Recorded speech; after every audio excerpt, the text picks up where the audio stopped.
Hello, adventurers of all shapes and sizes! My name is Chance, welcome to my guide, and thank you so much for tuning into another episode of our character creation series as it relates to Pathfinder 2e. Today we're going to be taking a look at ability scores. We're just going to really do a deep dive on them. If you don't know what they are exactly, we did go over the definition in a previous video, but basically they represent the bones of your character, as so far as to say they provide a foundational understanding of how good you are at various skills and feature themselves in kind of other game mechanics, and we'll get into all that in a little bit here. There are 6 of them, and let's go through each ability score so you can at least have a rough understanding of what each of them do, at least in the context of character creation. And let's start with Strength. So Strength measures your character's physical power. Strength is important if your character plans to engage in hand-to-hand combat. Your Strength modifier gets added to melee damage rolls and determines how much your character can carry. And in terms of the skills that are affected by Strength, there's only one, and it is Athletics. We're not going to be doing a deep dive on skills in this video because the video would be ridiculously long, so stay tuned for that one. We're just going to be focusing on the ability scores themselves. The second score we're going to be taking a look at is Dexterity. Dexterity measures your character's agility, balance, and reflexes. Dexterity is important if your character plans to make attacks with ranged weapons or use stealth to surprise foes. Your dexterity modifier is also added to your character's AC and reflex saving throws. AC stands for armor class, by the way. It's basically the odds of your character being hit. And in terms of relevant skills, it is acrobatics, stealth, and thievery, which of course makes sense. Next, we'll have Constitution. Constitution measures your character's overall health and stamina. Constitution is an important statistic for all characters, especially those who fight in close combat. Your Constitution modifier is added to your hit points and fortitude saving throws. And it doesn't actually have any skills that correspond to it, which is pretty interesting, but given all it does do, it's certainly nothing you want to put as a dump stat, because traditionally, being a character, you're gonna want to survive more times than not, and having more hit points goes a long way in terms of guaranteeing that. Not to mention, fortitude saves can actually be quite common, so it makes sense to put a decent number in there. Now let's move on to Intelligence. Intelligence measures how well your character can learn and reason. A high intelligence allows your character to analyze situations and understand patterns. And it means they can become trained in additional skills and might be able to master additional languages, which is super great.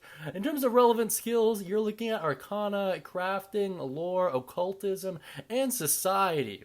Now, something I do want to quickly point out here, intelligence is much more important in Pathfinder 2e than it is in D&D 5e. D&D 5e it is just a well-known dump stat, doesn't really do anything for the vast majority of characters, outside of wizards, of course, and a couple subclasses that use the wizard modifier of intelligence. But in terms of Pathfinder 2e, it's a great stat. I love it. Let's move on. Wisdom. Wisdom measures your character's common sense, awareness, and intuition. Your wisdom modifier is added to your perception and your will saving throws. Perception, once again, does a lot. It also has an impact, or at least can have an impact, on your initiative order. So high wisdom typically means you get to go earlier in initiative, which is really nice.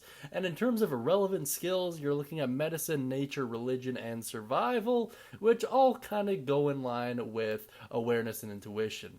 Now let's take a look at my favorite stat in virtually any TTRPG, and that is Charisma.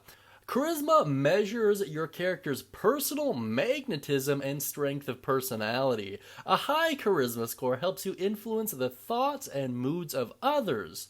Under relevant skills, you'll see deception, diplomacy, intimidation, and performance.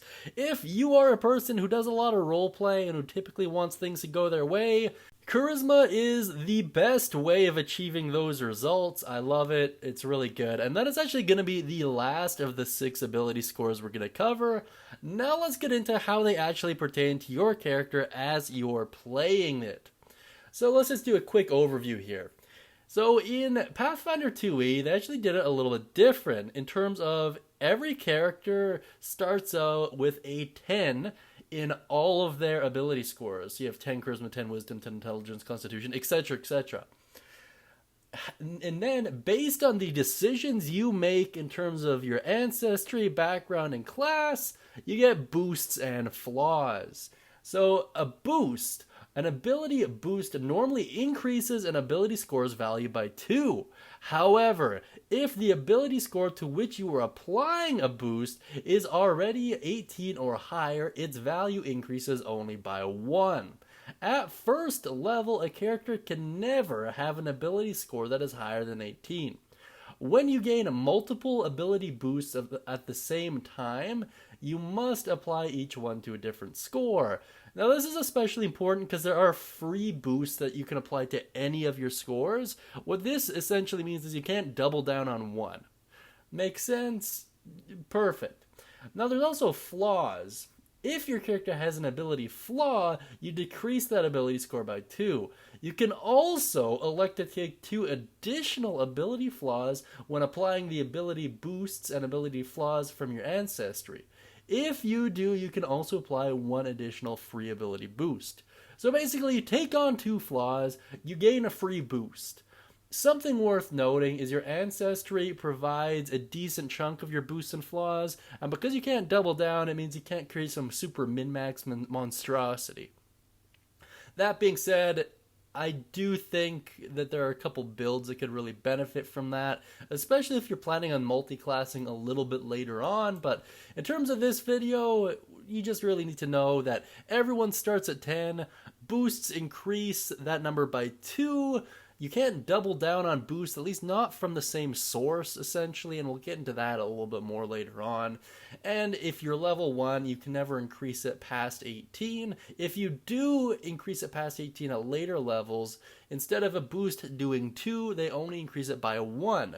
And in terms of flaws, they'll always decrease by 2. And when you're creating your character, in terms of the ancestry stage, you can elect to take 2 flaws and receive a boost in return. Now, that is kind of a more optional rule, so some dungeon masters or game masters might not allow it, but that being said, I don't see any real harm with it, at least out of the gate, so use it at your own discretion. Now let's move on to an alternative method of rolling ability scores. Now this is something that a lot of people are going to get a kick out of. A word of caution, I would not recommend doing this if you're a brand new player, and I would make it as a game master's decision where it's either one way or the other. You don't really want to mix people doing this because it's very difficult to commit to a player or a character rather when you feel like they are performing in an inferior way relative to the rest of the group. If that makes sense. Like, no one wants to be the worst player.